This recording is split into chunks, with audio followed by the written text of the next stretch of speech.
সাংবাদিক বন্ধুগণ, আমরা এসেছি এখানে র্যাবের হেডকোয়ার্টারে। আপনারা জানেন বিগত 16 বছর ইসলামী ছাত্র শিবিরের উপর অবর্ণনীয় নির্যাতন করা হয়েছে। ইসলামী ছাত্র শিবিরের অসংখ্য নেতাকর্মীকে জেল জুলুম দেওয়া হয়েছে, রিমান্ড দিয়ে নির্যাতন করা হয়েছে, অসংখ্য ভাইদেরকে গুম করা হয়েছে। তো আমরা সময়ের পরিপ্রেক্ষিতে গুমকৃত ভাইদের কিছু কিছু ভাইকে আমরা পেয়েছি, কিন্তু আমাদের 5 জন ভাইকে আমরা তাদের কোনো তথ্য পাচ্ছি না। তো তারই প্রেক্ষিতে আমরা র্যাব হেডকোয়ার্টারে এসেছি, ডিজি সাহেবের সাথে কথা বলতে এসেছি আমাদের এই ভাইদের বিষয়ে তথ্য নেওয়ার জন্য। আমাদের কাছে কিছু তথ্য আছে যারা র্যাবের বিভিন্ন হেডকোয়ার্টারগুলোতে আছে। তো সেই তথ্য আমরা কথা বলে আপনাদেরকে বাকিটুকু বিবৃতিতে পারবো। নামগুলো 5 জন ভাইয়ের নাম একটু আমাদের 5 জনের নাম হচ্ছে শাহ মোহাম্মদ অলিউল্লাহ, ইসলামী বিশ্ববিদ্যালয়, কুষ্টি ইসলামী বিশ্ববিদ্যালয়ে তিনি বাইতুল মাল সম্পাদক ছিলেন। ঢাকা থেকে তিনি হানিফ বাসে করে যাওয়ার সময় হানিফের 3750 নম্বর গাড়িতে করে যাচ্ছিলেন। তাকে গাড়ি থেকে নামিয়ে নেওয়া হচ্ছে, নবীনগর থেকে গাড়ি থেকে নামিয়ে র্যাব পরিচয় নামিয়ে নেওয়া হয়েছে। আরেকজন হচ্ছেন মোহাম্মদ মোকাদ্দেস, একই সাথে দুইজন। তার দায়িত্ব ছিল হচ্ছে ইসলামী বিশ্ববিদ্যালয়ের সংস্কৃতি সম্পাদক ছিলেন। তারা দুজন একত্রে ঢাকা থেকে হচ্ছে তাদের ক্যাম্পাসে যাচ্ছিলেন। নবীনগর থেকে হানিফ বাস থেকে তাদেরকে হচ্ছে গ্রেপ্তার করা হয়েছে র্যাব পরিচয়ে।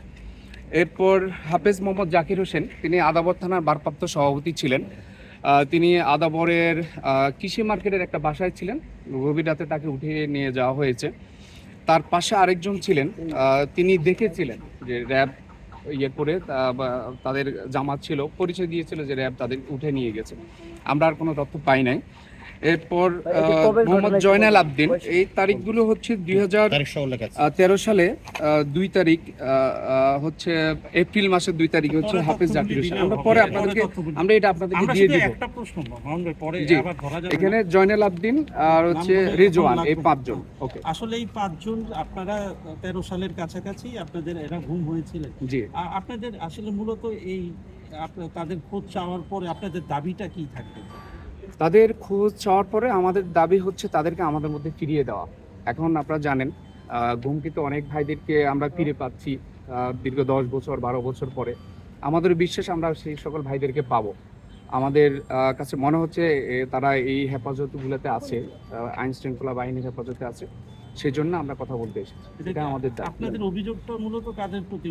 ওই সরকারে, সরকারে কি গুম করেছিল? আওয়ামী লীগ সরকারের আমলে হচ্ছে প্রশাসনকে ব্যবহার করে হচ্ছে তাদেরকে গুম করা হয়েছে। কি লক্ষ্য উদ্দেশ্য ছিল গুম করার পেছনে? গুম করা এটা মূলত আছে আসলে রাজনীতি না অপরাজনীতি, ক্ষমতাকে টিকিয়ে রাখার জন্য।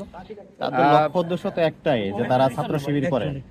মানে আপনারা তখন তাদেরকে গুম করা হইলো কেন? আপনারা তখন সক্রিয় রাজনীতিতে ছিলেন, মানে কি উদ্দেশ্য ছিল সরকারে, বা এটা একটু বলবেন? তখন মূলত তাদেরকে গুম করা হয়েছিল।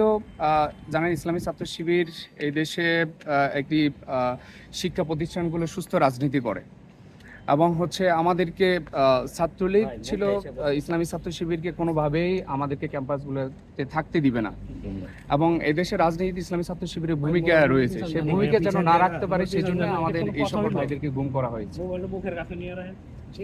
ঠিক আছে ভাই, আমরা একটু রিসেপশনে যাচ্ছি, আপনাদেরকে আমরা